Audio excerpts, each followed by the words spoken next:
G'day property punters, my name is Jack Henderson and I have built a $50 million property portfolio, and on top of that, I run a company called Henderson Advocacy which literally purchases hundreds and hundreds of properties for our clients, which are some of Australia's wealthiest people, every single year. That gives us an understanding of how to negotiate real estate deals better than anyone else. And this week on my YouTube Live, I went through exactly what I focus on when I'm negotiating real estate deals. And what may surprise you is the first thing that I focus on is not the price. You see, when you're negotiating on real estate deals, there's two things you can negotiate on: the terms and the price. And I focus much more on terms than I focus on price. And during the YouTube Live, you'll understand exactly why that is. And if you stick around to the end, you'll also hear me answer some questions that come through live, where I run through exactly how I'd strategize if I was in their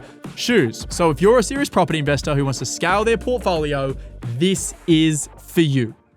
I think negotiating is it's a very interesting thing, and not a lot of people, from what I've spoken with, actually understand what is up for negotiation when you are buying a piece of real estate. I'm actually going to run through a recent negotiation that it is currently unfolding at the moment for me. We are talking a higher purchase price. We're talking, $7, $8, $9, $10 million purchase prices. But I can assure you, what you can negotiate is really cool. Now, most people, when they negotiate, they think about dumb things. They think about price, which is obviously important, but it's not the most important. They think about settlement time frame, and they generally think about it in the wrong context, because they'll think about it in I want to get a 6-week or an 8-week settlement or a 30-day settlement. Again, probably the wrong context. They think about penalty interest moving from 10% to 6%.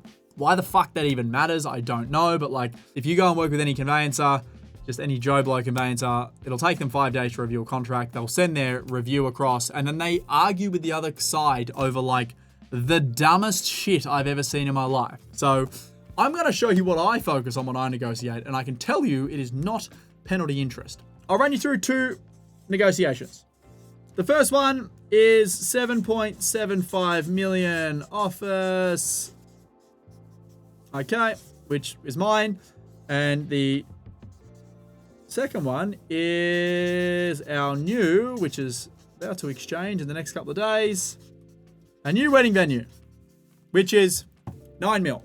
Probably a little bit different from negotiating on a $650,000 townhouse, but this is the good shit. So let me start with the office building. Top 5 of how I negotiated. So the first thing that I wanted to focus on in the negotiation of the office building was the settlement time frame. Now, the reason this was more important to me than anything else was because I have a lot of things going on at once. I have a lot of transactions which have happened and are going to settle. So I needed to understand when I could make this property settle. Okay, it couldn't settle at the start of next year because I have other settlements happening.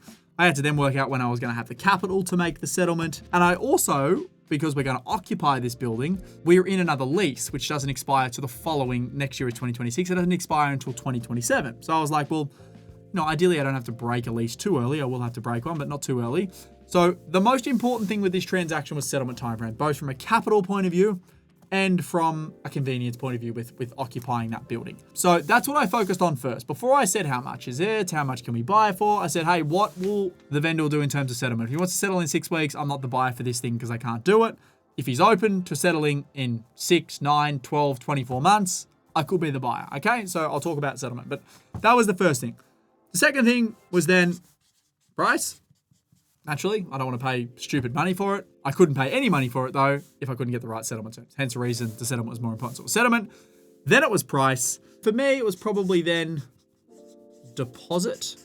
I didn't want to pay a standard 10% deposit if I was going to have a long settlement because I'm going to have all this money tied up for no reason. So I wanted deposit, and I wanted to be able to put in as little money as I could, but then also make it tantalizing for the vendor. So deposit was the third one.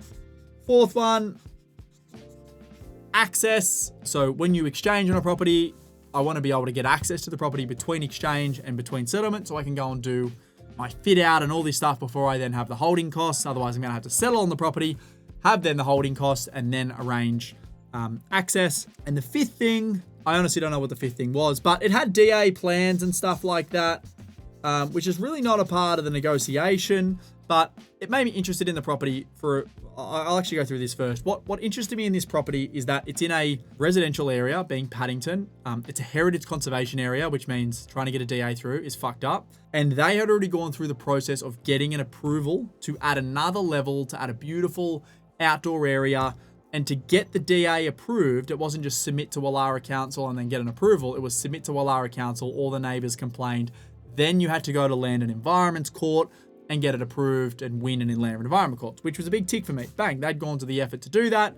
That's not just the time, but it takes a lot of your focus and time, which costs money. It's indirectly. If my focus is like going and dealing with all this shit, it costs money. So we bought it at a 330 square meter internal, and we can turn it into, I think it's about 520, which means we're not going to grow out of this building anytime soon, which is a big tick for me. And I obviously have a building company so I can do the work myself. So that was the fifth thing, but it was a big value add for me. But it's not part of the negotiation. It just meant that I didn't have to go and do that stuff. And obviously all those DA plans come across to me. Now, the first thing, settlement time frame. I'm big with settlement on a lot of the transactions that I do. I'm settling on a property tomorrow that I bought back in January. What's that? That's like a 10-month settlement.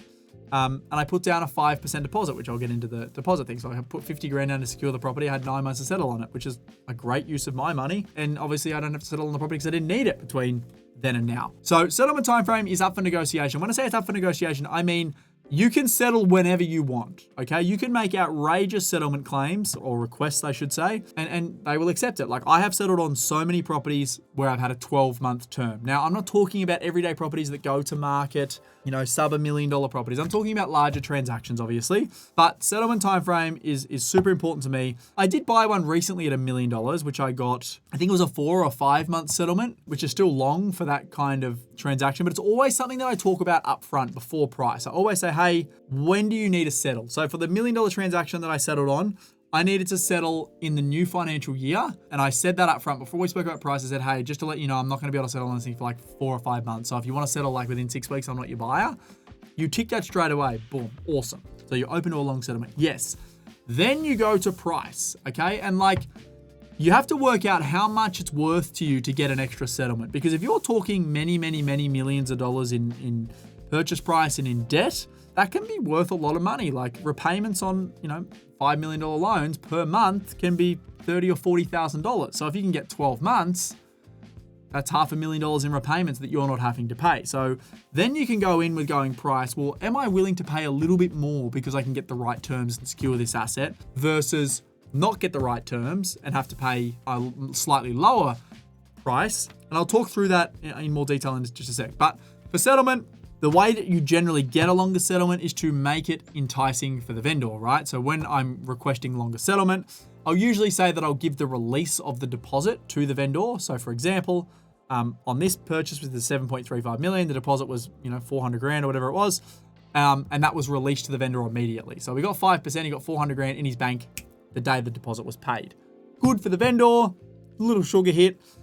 For really long settlements, this was a 10 or 11 month settlement. This doesn't settle until I think September, October next year. You can do a split deposit. So 5% on exchange, 5%, 50% of the way through the settlement period.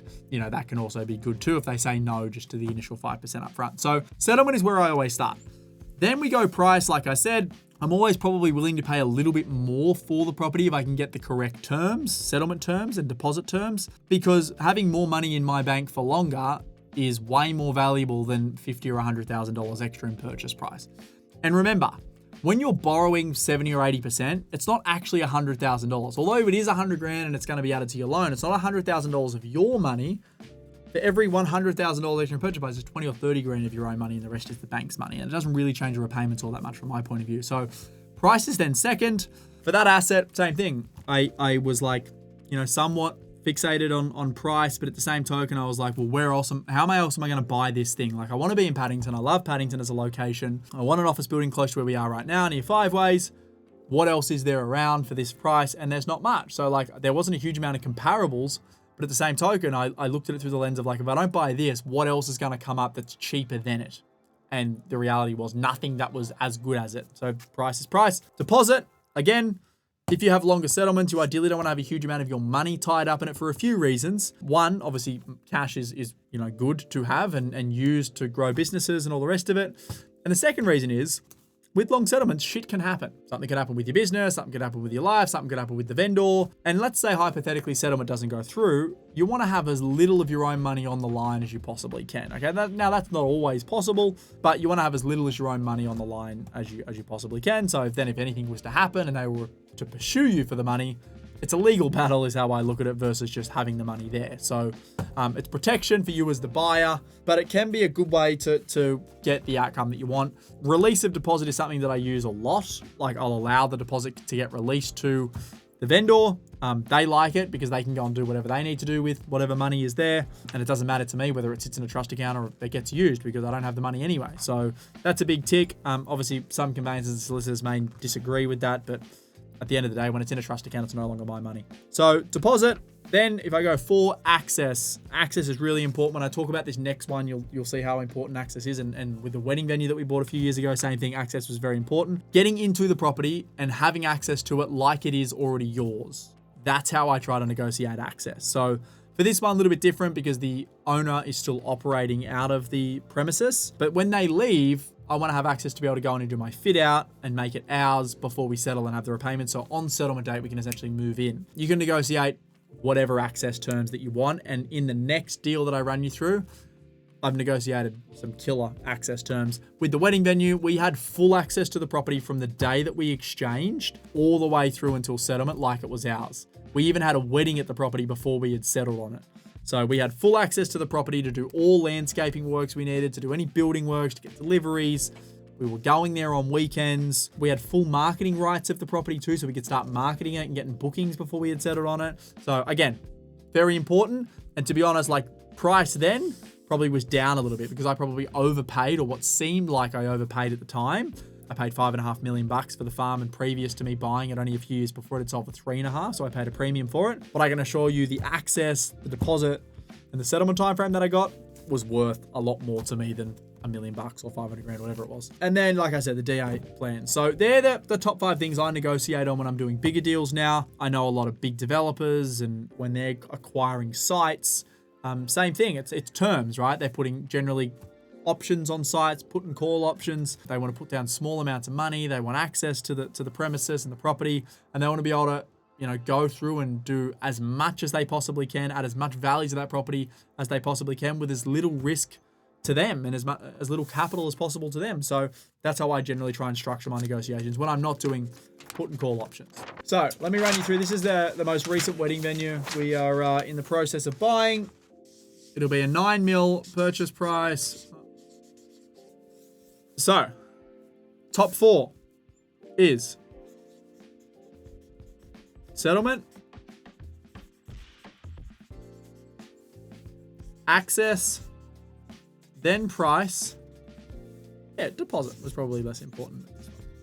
With this property, settlement was really, really important because you probably, and I'm imagining, I've just bought another one for $7 million and I want this to settle after that one, right? So I haven't got all these things landing at the same time, both from a financing point of view and a capital allocation point of view. So settlement was the first thing that I did when I walked through the property. I loved it. I was like, hey man, what are the guys open to in terms of settlement? Because I can't do a quick settlement. No, they're open to long, like it doesn't really matter to them. So that was the big thing. So I think we have almost a 12-month settlement on this property, okay? Second to the settlement, like I said in the last transaction, access. So with this, it's a staged access approach. From now until February, we have full access to do any planning, get measurements for materials, whatever it is. Full access to not do any works to the property, but to get everything ready to then start doing works. The second stage of access starts from February, and it is full access to do all works that we need to do to the property to get it ready to start having weddings as of September. So we had the access in 2 stages, which was like the first 4 months and then the last 8 months. So planning and then work. We're going to go through and do all the work to the property, a huge amount of landscaping works to do, a huge amount of internal works to do prior to settling on the property. So when we then settle, we can take bookings from day dot. Okay, so access was second in that transaction. And again, like we've got access like we own the property. Price, Third thing, they wanted 10 million to begin with. They said I wasn't a $10 million buyer, so I'm probably not the buyer for it. But if they're open to some movement on that, I can make that work. Now, I worked out my price around, I've probably got a $10 million total budget for the wedding venue. I need to make that work. So depending on how much work I needed to do to the property would then dictate what I could spend on an actual venue. So $9 million was the agreed price, and I've worked out roughly there's $1 million of work to do to the property, which gets you $10 million all in. So that's how I worked it out. Trust me, there's no comparable sales for this property to say it's worth $9 million. But at the same token, to try and replace this property is impossible. It's a 200-year-old property. It's incredible. And I know the price we're going to be able to charge for weddings. So it wasn't about can I buy this at the same price as something else that's sold near it? It was, what is this property going to bring me in terms of long-term value versus what I'll have to pay today? That is how I looked at it. And obviously there's going to be some things that we need to do to make sure the valuations come back as close as possible to purchase price. But, price for me was to make the whole deal work in terms of my total budget versus what the property was actually worth to the public. And then deposit, same thing. 5% deposit I negotiated, nothing until settlement. There's no split deposits or anything like that, which is obviously a really, really good outcome. But this is really the 4 things that I focus on now when I'm doing deals. If I talk about my office building in Newcastle that we purchased, we had a long settlement arranged for that to begin with. Lease back so we could operate out of it like we owned it. Again, that's the access piece. We've gone through and we've essentially got all of our concept plans done for a DA to build, a 7 or 8 story apartment building there. We've done all that stuff before we've even settled on the building. And again, the deposit amount was, as minimal as we possibly could do. So the way that I negotiate now with real estate is to be able to tie up the asset at today's price. And the price, again, is dictated based on a multitude of things, not just like comparable sales. Have access to it like I already own it. Ideally, create some value during that period of time, whether that's actual value in the property or whether that's value in my own life, so I can advertise it for weddings and stuff like that, and then settle a long time down the track. And between now and then, work out how I'm going to pay for it. That is how I focus on negotiations. You can negotiate much harder and do much more creative things at the higher purchase prices. When you've got lower dollar value properties, you can generally still negotiate on things like access. For example, if you want to go in and do renovation works prior to settlement, you could, negotiate access. Settlement periods, you can generally negotiate 3 to 6 months max, or you can do things like rent backs, for example. Price is price, if they're competitive, you got to pay what the market's willing to pay. And deposit, we generally do a 5% deposit for the same reason. We don't want more money sitting in the trust account than there needs to be. But we don't focus on the little things. Like, I cannot tell you the last time my conveyancer said to me, "Oh, Jack, the penalty interest is this and this is that." It's like, it doesn't actually fucking matter, because with those things, from my point of view, that's worrying about saving pennies as opposed to focusing on making pounds. So I focus on making pounds. There's a finite amount of money you can save, but there is an infinite amount of money that you can make. So that is how I negotiate on Property Deals 101. Currently negotiating with an agent in Bondi regarding purchase of an apartment, 2-bed, 1 bath, 1 car park. Any tips when negotiating, as have the opportunity to buy before auction? Has value add potential? Let me give you one of my biggest, frames when I'm negotiating. I negotiate with the frame of, if I plan to hold this property for 20 years, which is how I literally buy every property, I'm like, I'm not going to sell this time for a long time unless I go bankrupt or I die or something. So I don't plan on selling it if I'm still happy and healthy and able. Am I going to be worried about in 20 years time an extra $100,000 less or more? Probably not. And if I was asked in 20 years time what I paid for a property, I probably wouldn't know. So I don't get caught up on the dollars and cents. Like, again, I focus long term. I go, does this property tick all the boxes? Is it in a great location? Does it appeal to the owner-occupied demographic? Is it going to be significantly more expensive in 5 years' time than it is right now? And if the answer to that question is yes, I buy it. That's it. I don't focus on, $50,000 here, $20,000 there. Who gives a fuck? No one. And I can assure you, if you're worried about making millions or tens of millions, you're not worried about saving $50,000 here or there. That is just a rounding error. Multi-apartment blocks. Would you rather buy a whole apartment blocks or individual apartments? So it's not an or question, it's an and, because both can be good. So let me run you through a run of my personal property strategies at the moment. This is the block for apartments. This is garaging down here. So this is a current block of apartments that I'm acquiring over time. Okay, it's a block of 6. It's on about 600 odd square meters of land on one of the best streets in Bar Beach, literally across the road from the ocean. The first apartment I bought was this one. Tick. The second apartment I bought was this one.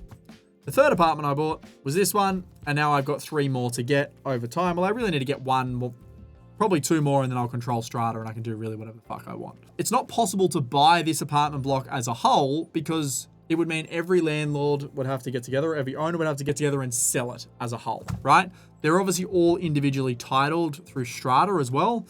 That is why I'm buying them individually. Now, over time, it's like dollar cost averaging in shares, right? I bought this one at 660. I bought this one at 710. I bought this one at $1 million.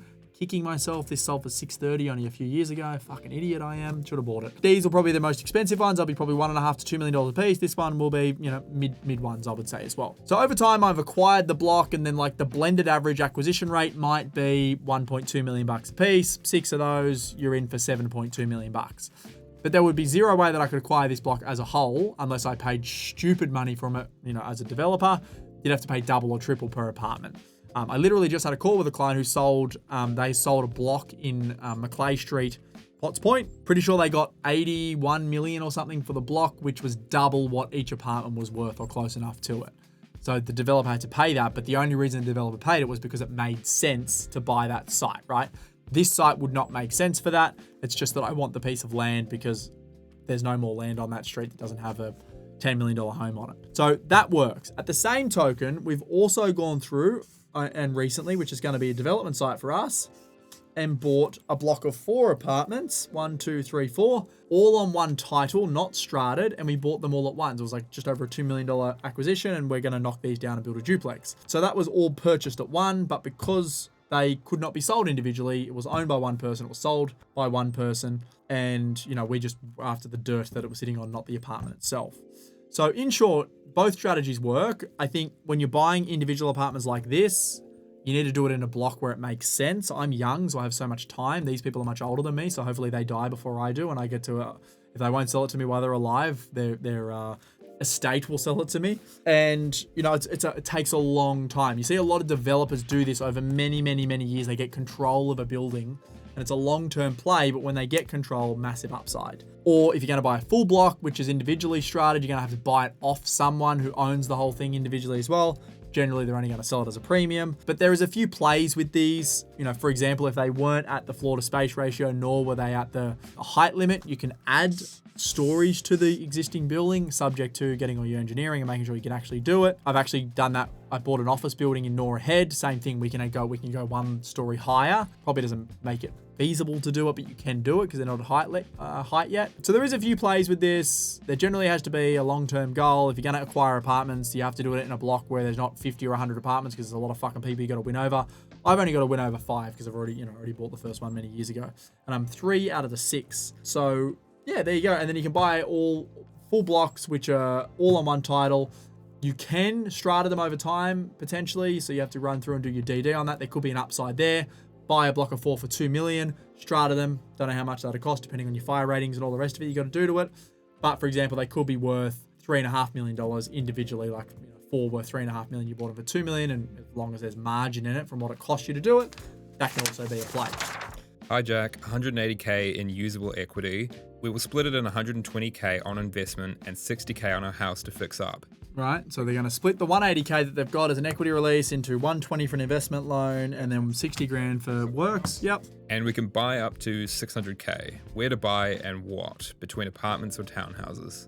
Yeah, it's a good question. 600 grand budget. It's a tough budget now in this current market. Also, they did add, I do like the idea of a house with a granny on the back. Yeah, not happening for 600 grand, that's for sure.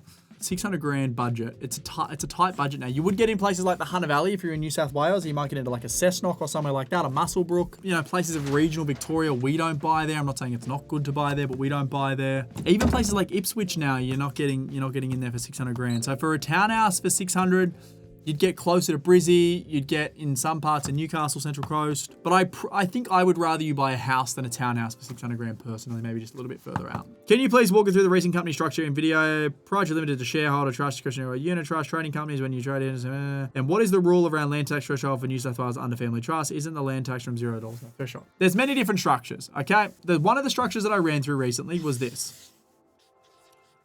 Proprietary limited company, you have your down to what is trust, and then you have another PTY. company, which is a trustee. So that's a trustee company. Okay, so you've got your proprietary limited company that buys the property. This is where the house lives. You've then got your trust, which is the shareholder of that proprietary limited company.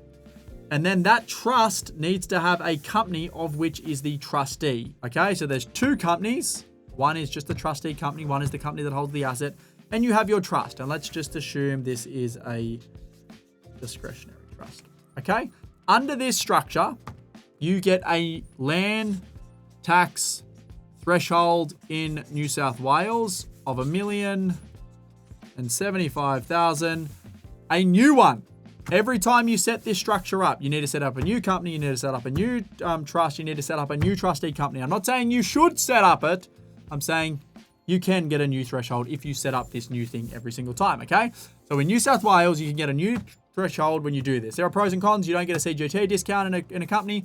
You will be paying 30% on your gains. There's lots of other shit, okay? But that is how you get your land tax threshold new in New South Wales. For example, if you just did a discretionary trust and you bought the property in that discretionary trust and then you had a corporate trustee, under this scenario, you do not get a land tax threshold. You will pay land tax from $0. This is a discretionary trust. That's a trustee company. You will pay land tax. Under this structure, this is trust. That was a small trust. And this is a unit trust. And then you have a trustee company. You do get a land tax threshold because the unit holders are fixed. So let's say there's 100 units in the trust and there's one person in there. That person owns all of these units. That is very easy to see the ownership of that trust, which means you get a land tax threshold, but it is not a new one every time you do it. Okay, so there's lots of different things you need to consider. It's very complicated. Now, the structure that I spoke about, which I personally use, and the wedding venue example that I did before, I'm going to do exactly the same thing. We have a proprietary limited company. This has the property in it. And then, like I said, this comes down. It has a trust as the shareholder. And then you can distribute out of that trust to whoever the fuck you want. This is where the company is owned. The reason I like to do it within a company structure is because this is my trading company over here. This is the one that makes all the money.